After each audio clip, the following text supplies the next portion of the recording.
Wait, are you are you gonna count me in? Whatever. I'm just gonna go for it. Welcome to the Queen's Lead podcast. I'm your host, Amy Singleton, and as a child of the 80s, I'd love to say queens rule, but they don't. Queens lead. Being a queen means you are worthy to be a leader of people. The guests on our show do exactly that. They are leading the way in their businesses, families, and communities. And they're taking their rightful place in the spotlight, leading and inspiring the developing queens in all of us. Welcome to the Queen's Lead podcast. Now here's your host, Amy Singleton, the queen of realness, leading conversations about business, life, and the real shit you want to know. Welcome everybody back to another episode of the Queen's Lead podcast. I am your host, Amy Singleton, and today we are joined by Angie Coley. She is currently in Houston, Texas, and she is the host of the Permission to Kick Ass podcast. So if you know me, you know I love to kick ass, so I couldn't wait to get Angie on the show. Welcome, Angie. Thank you so much for having me. It is a great name. I will say that. Permission to Kick Ass is an awesome name. That is a great name, and I'm so glad it wasn't taken by anyone else. How long ago did all this start?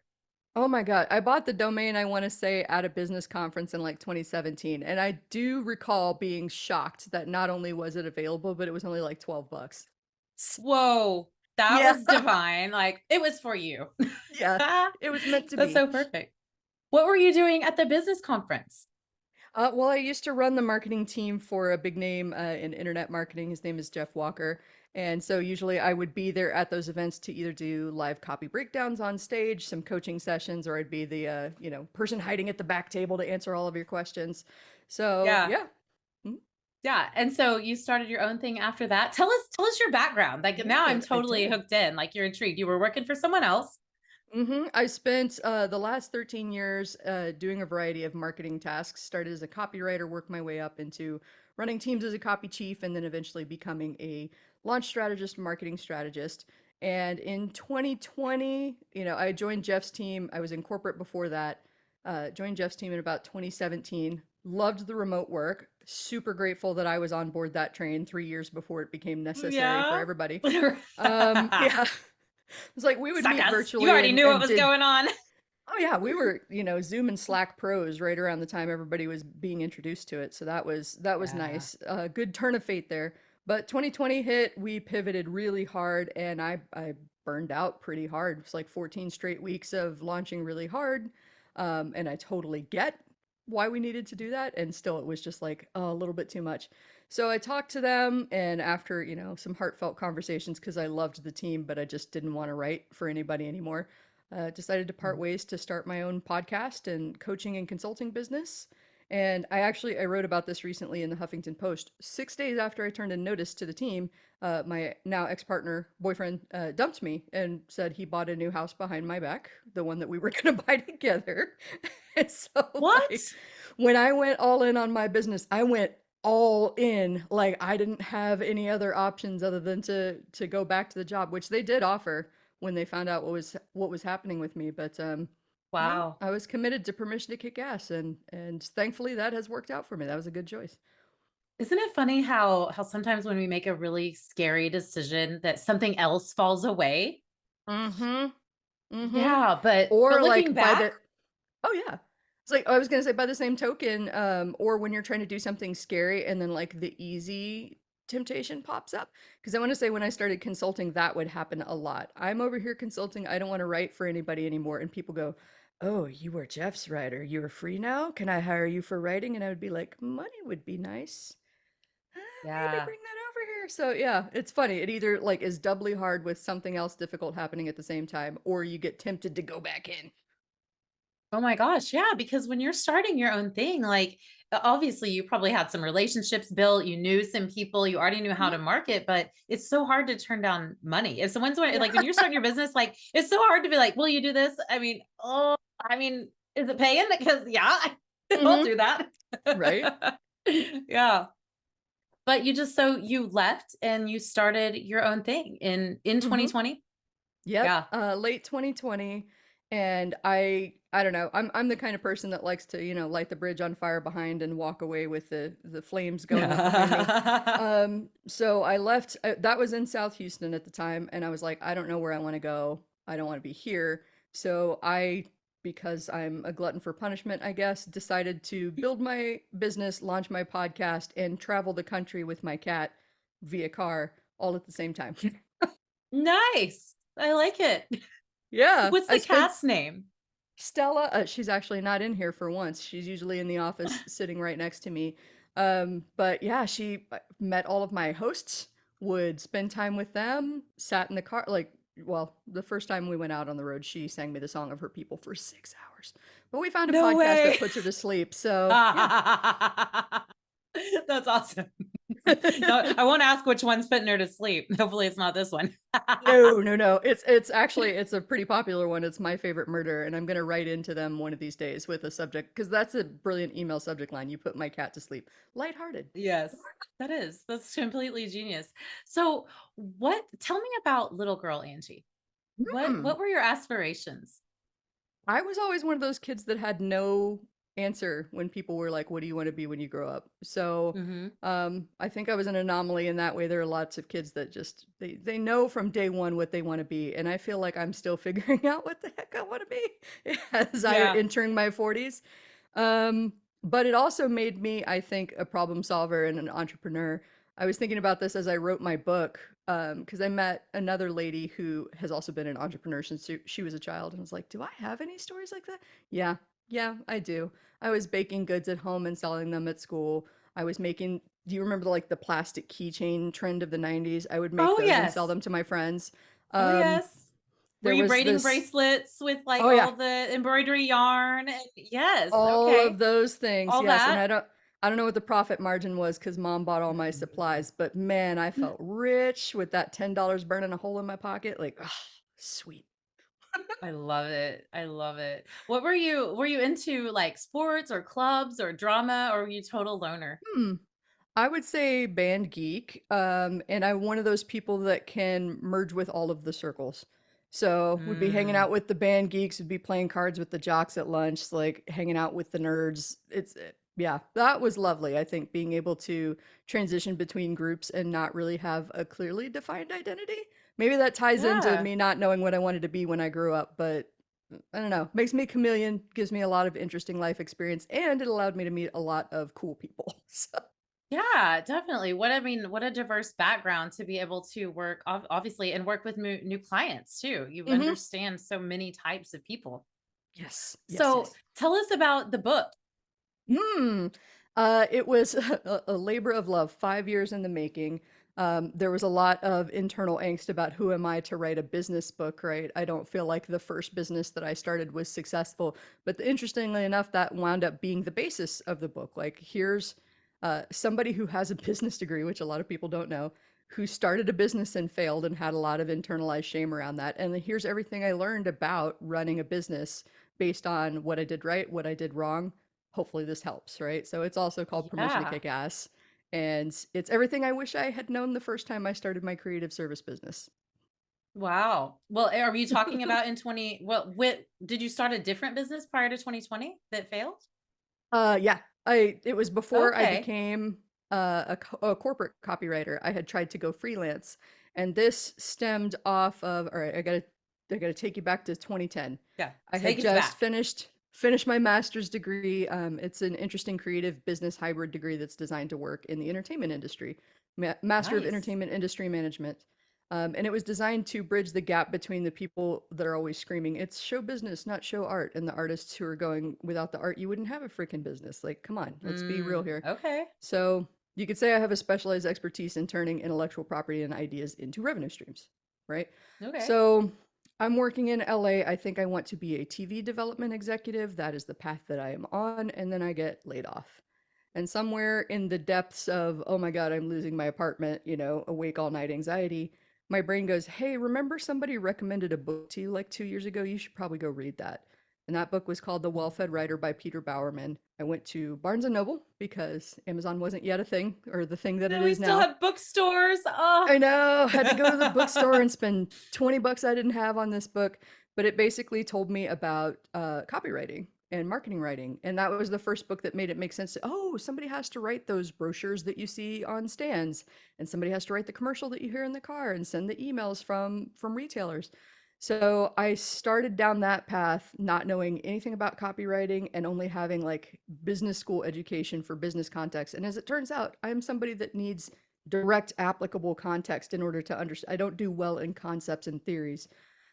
So that is the business that failed. Like I started it in 2020. I tried to freelance on Upwork and Elance and Guru and all the sites that were around back then. And I took every job somebody would give me. So that meant I was writing live production scripts for Miss Black USA. That was fantastic. I loved that experience. I was writing Wow. people's websites, editing people's business plans and manuscripts. And anybody that's been in business for any amount of time hears that and goes, "Oh, yeah, that's not really the key to success when you'll take anything anybody will pay you for." Right? What do you So, yeah. think was the biggest? I mean, obviously we can learn in the book, but what was the biggest missing piece that Mm. was the differentiator between then and now, the success you're having now? I would think it was the recognition that it led me to going in-house. I, at some point, had the clarity and recognized I have a twofold problem here. One, I don't know copy, and two, I don't know business. And so, like, one of these things has to give, and then maybe I can take care of the other one. And so, in a moment of, I don't know, like insight, brilliance, divine inspiration, I don't know what it was, but something in my brain said, well, get a job being a copywriter and get paid to get good. And so I think like there's this myth in business that if you're not naturally good at something, you just have to fail your way forward. And in a sense, that's true. But also, you could get paid to get good because people need people at the beginner level that are trainable all the time. So once Mm. I got into the industry, got my foothold, started getting good, I had the money to invest in business coaching, and then eventually I worked my way up. I started as a part-time junior copywriter, went to full-time in-house copywriter, became a senior running teams, burned out on that job, quit, eventually wound up on Jeff's team and then ran his team. Um, and it all came together now that I had the context, the know-how, and somebody to coach me through the blind spots that I couldn't see.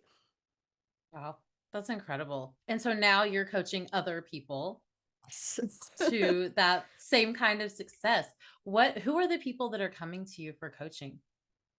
Coaches and experts, people that are building personality brands or they're in creative service businesses, they're usually in the mid to high six-figure range, and they're hitting their hours, right? By that I mean like there's more to do in a day that they could possibly do, but they don't have the team and they don't have the bandwidth to actually sit back and think what comes next. So they need somebody to help show them those blind spots and the easy levers that they could pull. And easy is kind of a misnomer here, but there's blind spots in every business, and I use that term with intent. And there are so many moving pieces in any given business that it's really easy to overlook one simple step or one quick fix. So Hmm. when you bring in somebody that can show you what you haven't seen and you can turn on a revenue stream pretty quickly, it's an amazing thing that gives you a lot of peace of mind and just that moment that we all have of, okay, I can The breathe. relaxing. Yes, Yeah. yes. Oh my gosh. Can you give us an example of someone that came to you with a Mhm. problem and kind of how you walked them through that? This is so fascinating. Actually, yeah, she's one of my favorite clients. I'm not gonna name her name in case she doesn't want that story shared, but Of course. I'll send it to her privately and tell her you're one of my favorites. So she came to me because she was launching a membership site, and she had launched it before. She wanted to know what she could do better to get better results. And in the course of our conversation, it came out that she was satisfied with that, but she felt like she was stuck at a certain level. And those are her numbers. I'm not going to share specifics of that. Sure. And so as we started to unpack, I wanted her to tell me more about that. Why are you feeling stuck? What have you tried? Et cetera, et cetera.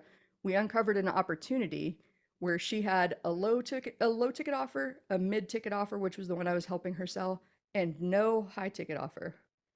And so we Hmm. started digging into that. And the story that came up for her was, well, the people that I work with are at this level of income and skill, and they can't afford to work with me at this level.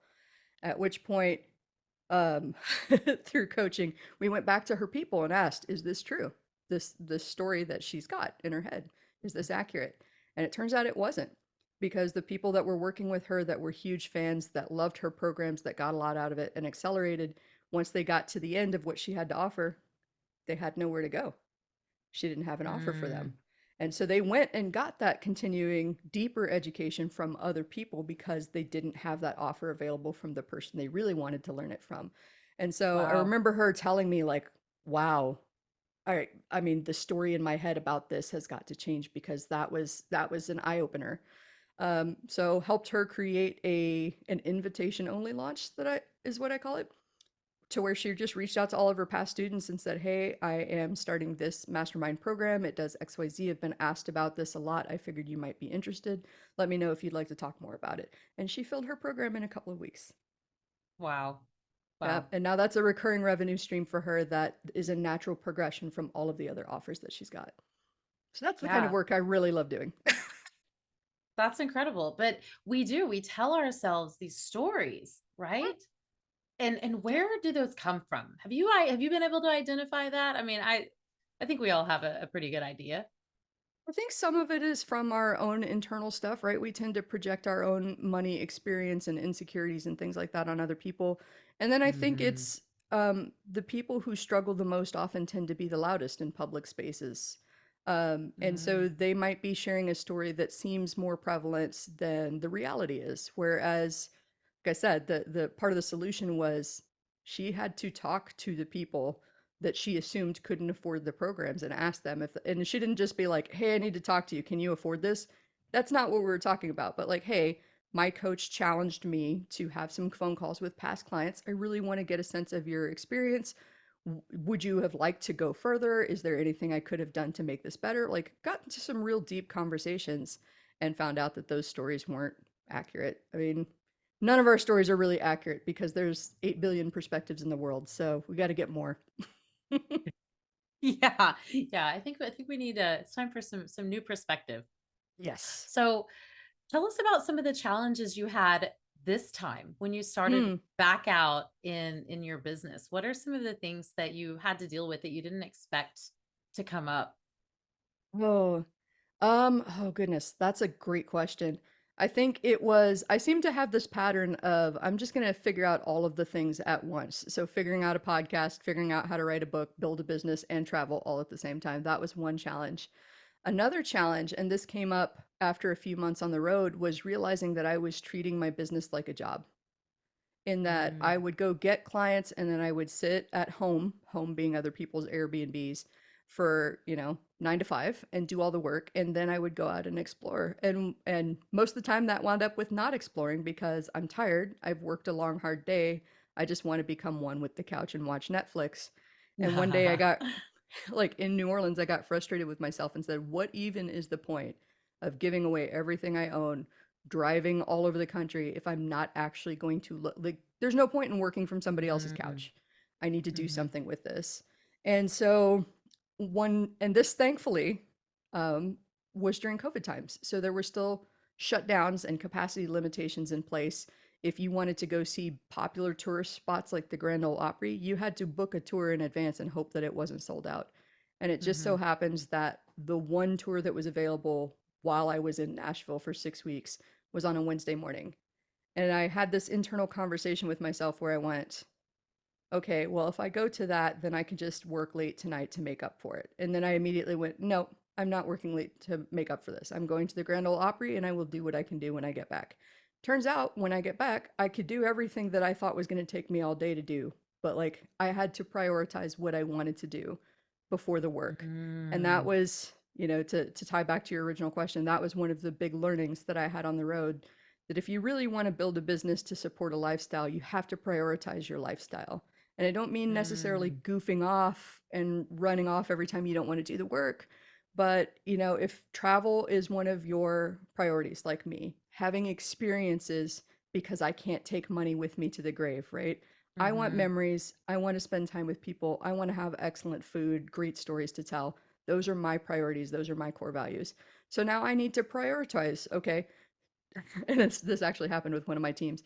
I'm in Albuquerque right now, and I'm going on a hot air balloon on Friday. So I'd really like to wrap up everything by Thursday afternoon. And if we don't get it done by then, well, then I'll talk to you Monday morning. I'm going to be in a hot air balloon on That's Friday. right.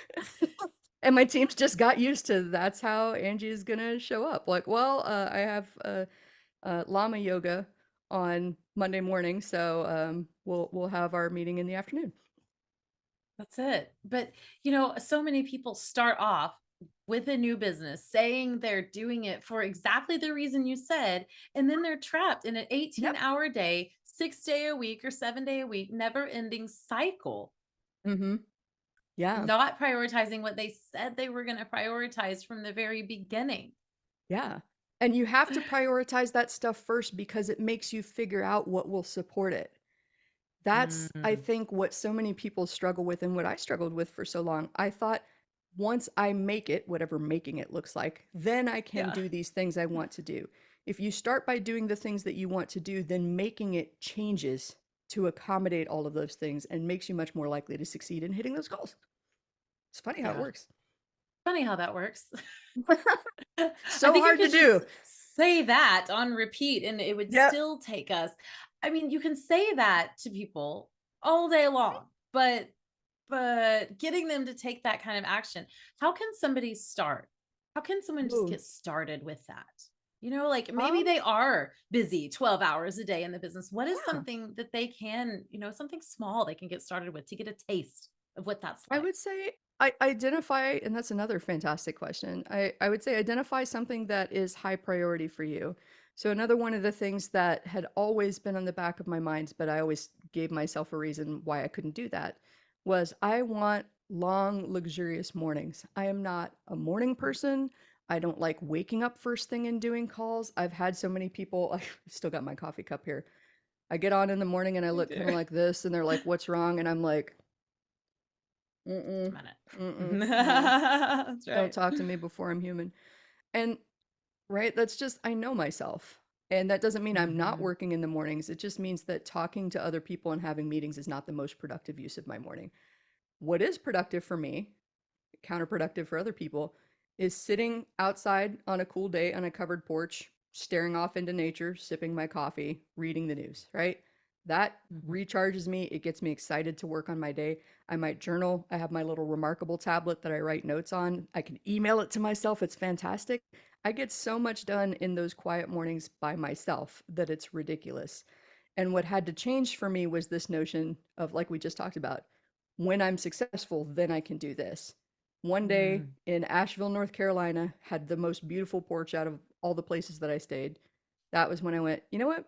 No, I think tomorrow I'm going to do that. I don't have any calls in the morning. I'm just going to take my coffee out to the porch, play some Ella Fitzgerald, do some journaling, and just take my time and ease into the day. Mhm. And I loved that so much. And that was such a productive day for me that it just became my norm from that point forward. Wow. Okay. Hmm. So what I'm hearing you say is lean into something you like doing Yep. and see how it goes. And I Exactly. I think, if we're starting a business to get out of the rat race, to get out of the 9 to 5, then why is it that we're sitting at our desk from 9 to 5 in our bedroom or in our kitchen or in our little home office trying to do these things when, like you said, when our mornings are so much more productive doing this or that? I have found Yeah. my husband is a 4 a.m. He's the 4 a.m. club, like all day long. He's the up super early. I mean, I'm up by 5:30 or 6, but to me, 4 a.m. is too much, right? And I'm like Uh-huh. you. I Oh, can't bless you take a both. meeting I hate morning before people. 9 a.m. I can't take a meeting before 9 a.m. And I find that my most productive time to do the deep work between 4 and like 7 or 8 p.m. That is like Yeah. when he's wrapping up and leaving the desk, I'm like, don't talk to me. My earbuds are in. I'm head down. I'm Mm-hmm. getting shit done right now. Right. And that's just, it's so different than what we would expect. I don't know. Yes. I enjoy being able to take my 15-and-a-half-year-old to school because he's going to be driving himself, even though it's a mile. I mean, like he could very Mm-hmm. easily walk, but it's like right Aw. here. But I get to do that now, because I don't have to be at work at 7 a.m. Mhm. or something like that. And I can do some work later on. Yeah. Well, and That's my so theory smart. on that is, of course, we recreate the job because for most of us, that's the only context we have. We've been raised to be Mm, good workers, conditioned to be good rule followers, order takers all our lives, right? From the yes, we moment we were have. kids, especially here in the States, you get up early in the morning and you go to school and you learn first thing until a certain hour and you come home and you do your homework. And it continues into your adult life. You report to work, you get your work done, you come home, and life happens after the work. That's the only Yeah. filter that we all have. And then when you start your business and you realize that now you are accounting, customer service, HR, the person that does the work, and the person that goes out and gets the sales, and you're having to work 5 times as hard as you did at your job, like it just gets tempting because the default pattern is easiest: sit down at the desk and grind it out. Um, Yeah. Find the shortcuts that work with your personality.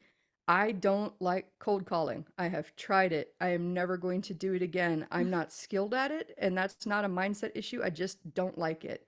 And when you don't like something, you're going to find creative ways to avoid it. So, Mm-hmm. what I tell some of my coaching students is every prospecting and getting business method trick out there that you've ever heard works. They all work. That's All of right. them. The challenge is finding the ones that work for you, That's because it. unless you like it, unless you're actually going to make yourself sit down and do it, then you're not actually ever going to use it. So, like, choose carefully, experiment, be willing to try different things.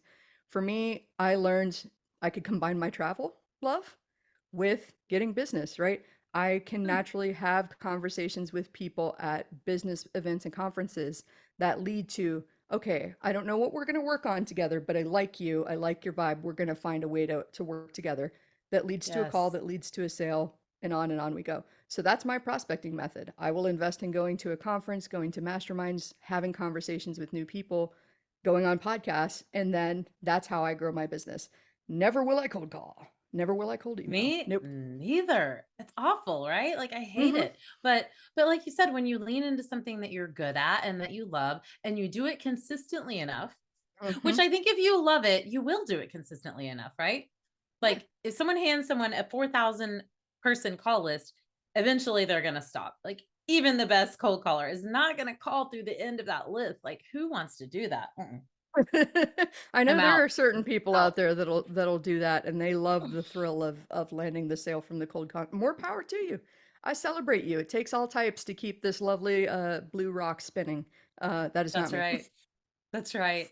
So, it's interesting that you said that's all we knew, right? That's all Hmm. we know is we know school, we know what our parents did. Did you have an example of an entrepreneur or a business owner in your early life that you could see this in? Mm-mm. No. Mm-mm. There's not. My parents were both truck drivers growing up. There wasn't really a whole lot of entrepreneurship. And that, of course, led to a lot of stories that I had in my head. Like the context we have is our own based on how we grew up.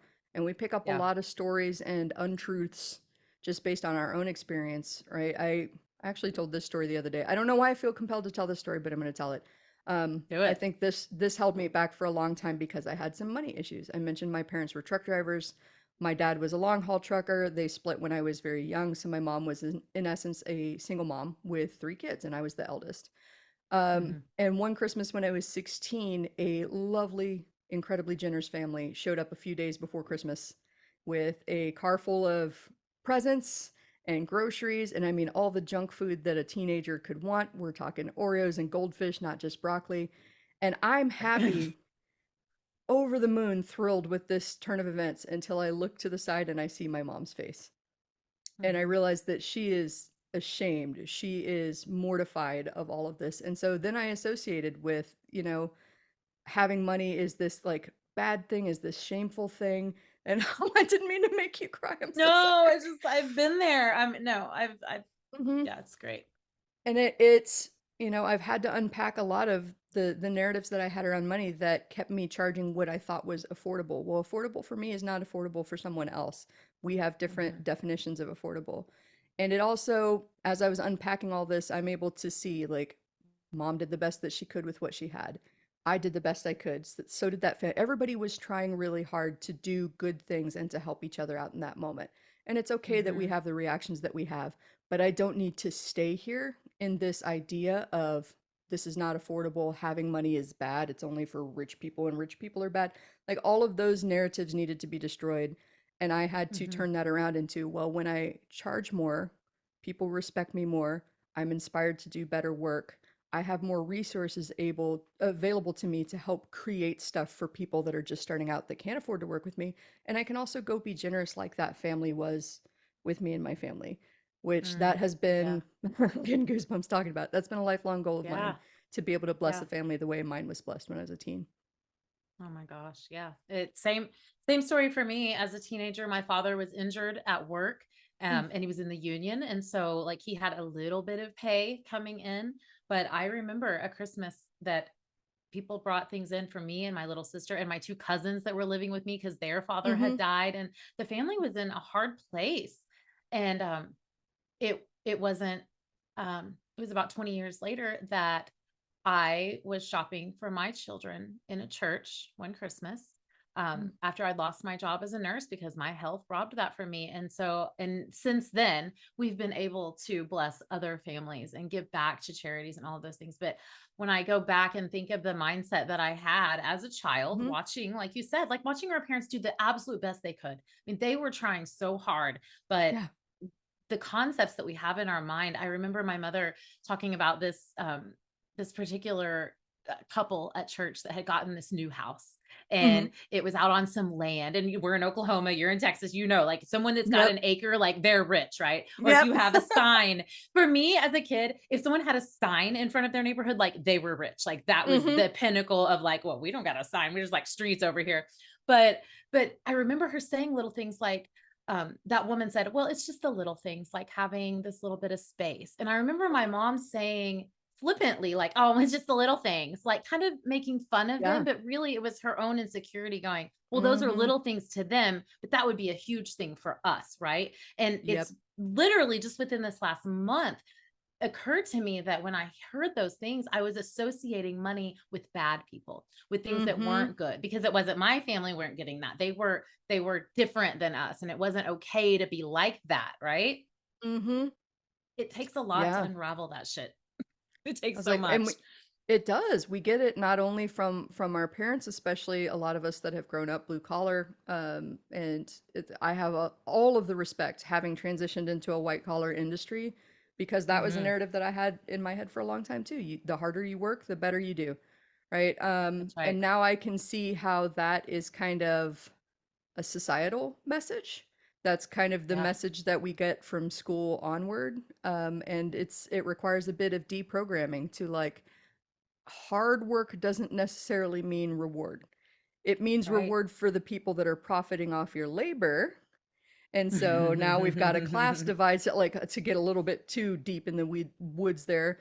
Now you've got a class divide of the people who are working and struggling to make ends meet, who see money as bad and therefore stay stuck and struggling. And I'm not saying it's as easy as changing your mind of like, well, now I'm worth more money and suddenly you're going to make more. There's a whole undoing and Right. struggling, and trust me, we're glossing over a lot of struggle We really in are. Yeah. in There's a lot of everything that I'm struggle saying. between. We're Right. talking like broke, we're talking failed business partnerships, like a lot of struggle has gone into what I'm saying Yeah. here. But like until you recognize that money is not the enemy, it's a tool.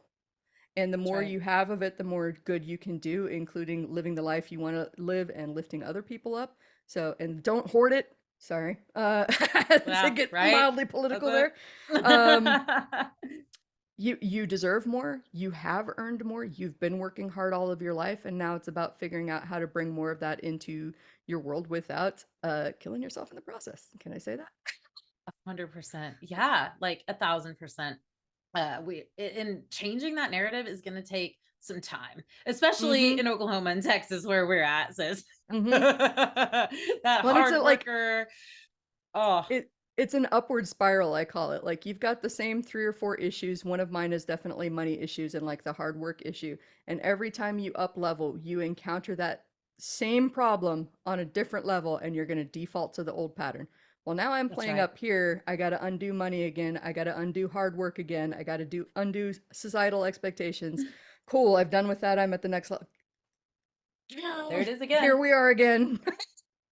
Right? Yeah. Lessons will be repeated. Yes. I don't know what that sound was that I made, but that was very primal feeling. Bigger, more money, more problems, right? Different Yes. problems. Different Like you problems. just Yep. yeah, if you don't get to the core of the reason why you're upset with things, I think Mhm. it's hard to handle more, right? It really is. It really is. And then like not getting stuck in, that's talk about another narrative that I get insane about, is this idea that until you work through it, until you process it all, you can't move on.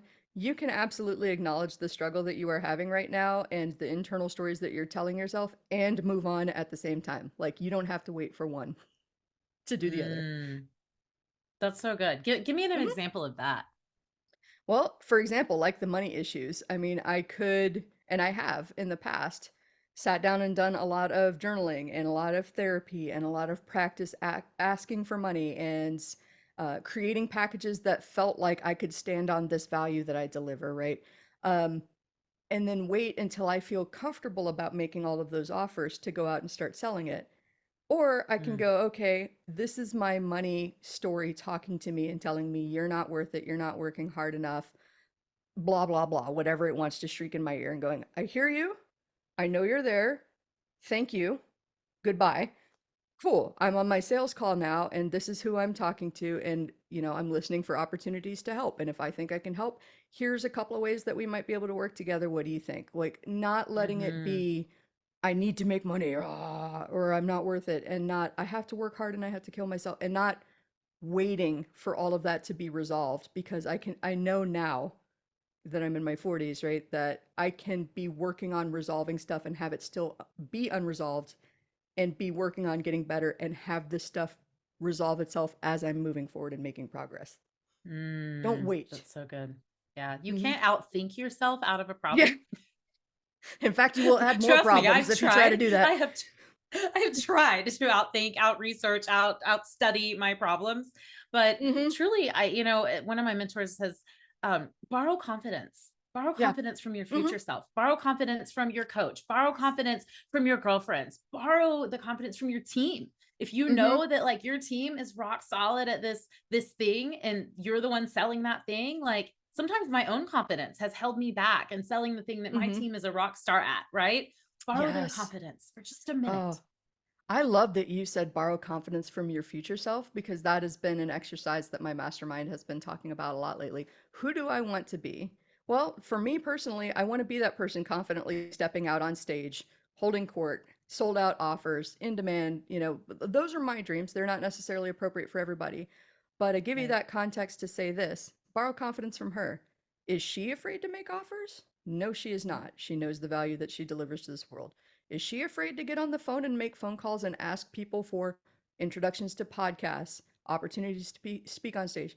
No, she is not, because she knows that that is the work that's going to get her to that stage where people are grateful that she just made the speech because they understand, like her, that the right idea at the right time can change somebody's life. Absolutely.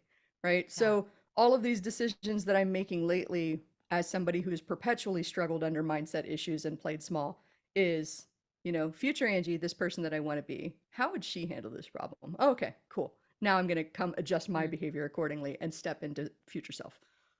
Oh man, that's so good. I had someone tell me one time, write your obituary and read it Oh, every day. Like, oh, what do I want people to say? So, like the first line, um, millionaire, philanthropist, recovery specialist, Amy Singleton laid to rest today. Like, what are those mm, things you want people to say about you when you die? yep, Like gave away, didn't hoard her millions, gave it away to yep, charities. Like, I want to make so much stupid amounts of money that I can hmm, give it away. Right. yeah, And that's the thing I want people to say about me. So, in order to have the confidence to give away millions of dollars by my deathbed at hopefully, 102, let's say, I've got to be more confident now, right? Like I can't get the yes. obituary I want without that borrowed confidence from that person. Hmm. And Mm. I love that, and who better to embody that than I call her our Lord and Savior Dolly Parton is That's exactly right. everything that you described. So there's actually role models out there that show you exactly what you want to do is possible. Please stop, and this is for like everybody that's listening to this. Please stop telling yourself it's possible for other people and not for you. Look for That's evidence right. that it's possible by seeing other people do it and then go, okay, cool. How did they do it? How can I figure out how to do that for myself? Much more productive to do it that That's way. right. That's right. Oh my gosh. Listen, I have been touting. I love that you said Dolly Parton. And I say this Hmm. all the time because as a child, I would tell people, I knew I was born for stages. Okay. My family was Hmm. very, like you said, blue collar. Same. Like, yeah, they were like, they did not get this little girl at all. Like, hello, I'm here. And they're like, what are you doing? We don't know where you were born. Same. But yeah, same. And I would tell people that Dolly Parton was my real mom in front Yes. of my very ordinary real mom. Like I was convinced Dolly Parton and Kenny Rogers, they were my parents. Like long lost, Hmm. I don't know, they dropped me off in a basket on my parents' porch in Oklahoma City, but they were my mom and daddy. Oh man, she's my Love spiritual guide, Dolly. and she doesn't even know it. And I've told people, say something bad about her in my presence. I dare you. Say it. That's right. I'll You're gonna knock have a you out. fight. That's Mm-mm, that's right. no. That's right. That's Talk right. about somebody who embodies like kick-ass spirit, because people have tried to take Mhm. digs at her. Look up the Diane Sawyer interview where she's like, people say that you look cheap and trashy. And Dolly Parton's like, well, I dress the way that I do for myself and not for other That's people. right. And she handled it very classy when I probably would have been like, like swear word, fist incoming. Yeah. Yeah. Uh, Yeah. I aspire remember to her be like saying one Dolly. time, it takes a lot of money to look this cheap. Yep, yep. She just owned it. She would, it was like That's that old right. rubber and glue adage from when we were kids. Like Right. everything bounced off that woman and stuck back to the people that tried to insult her. And I love that energy. That is the That's energy I want to right. play in. That's it. I was listening to an interview of, okay, Julia Louis-Dreyfus has a podcast. Have you heard this? Wiser Than I Me? haven't. She No. only interviews old ladies. She interviews older Nice. women, and then at the end of the podcast, she calls her mama and asks her like, and her and her mama talk about it. And her mom's like 89. But I'm halfway through the first one with Jane Fonda, and Hmm. she's like, there are still people who have a visceral reaction when you say her name. Like, what a queen is that? Like, be Hmm. remembered for whatever Yep. you want to be remembered for. Be remembered for that shit. Like, there is no one else like you. There will never be anyone else like you on this planet ever again, nor ever has there ever been.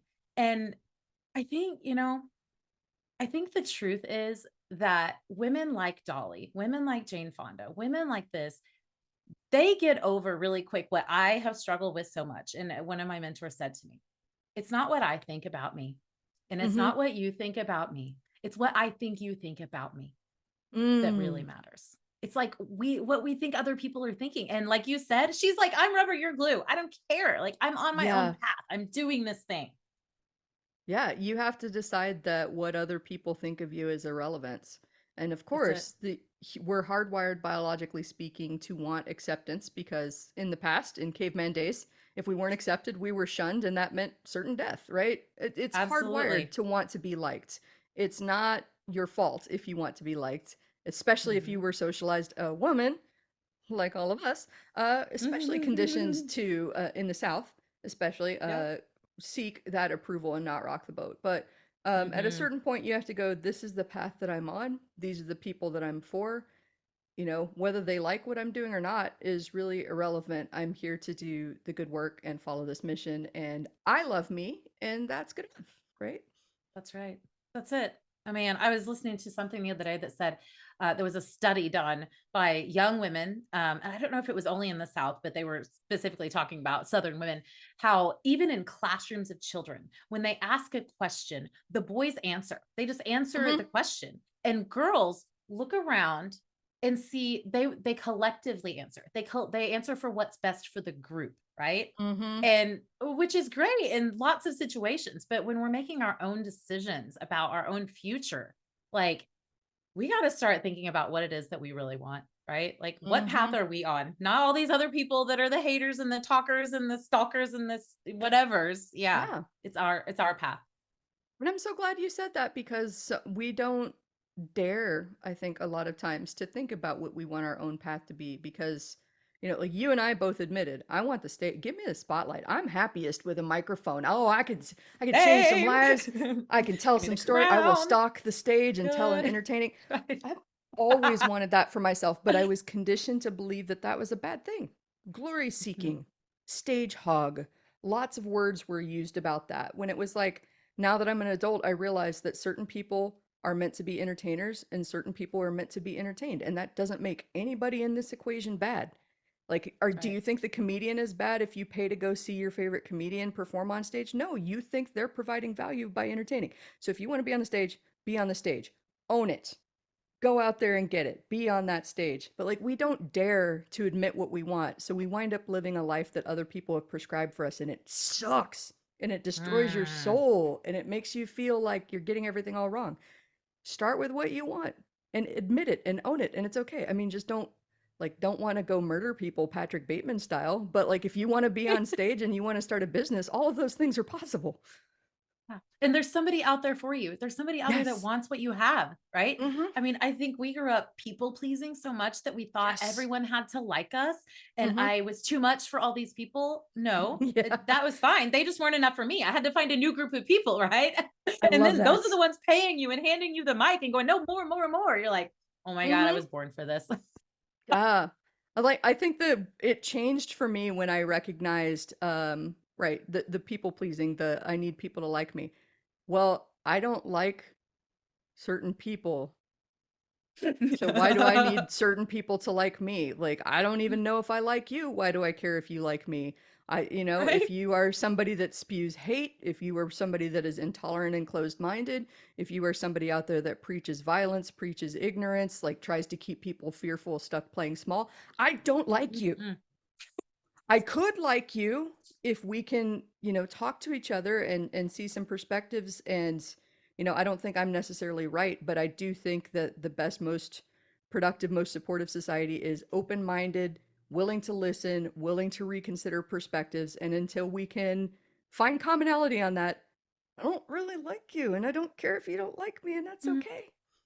Angie Coley for president. I mean, Oh, can I, like I for did not real, bring like, my can we just tiara. I'm have so you? mad. You didn't bring you have your tiara too? I have a tiara, but it's in the other room. I'm Yes. so mad. Damn it.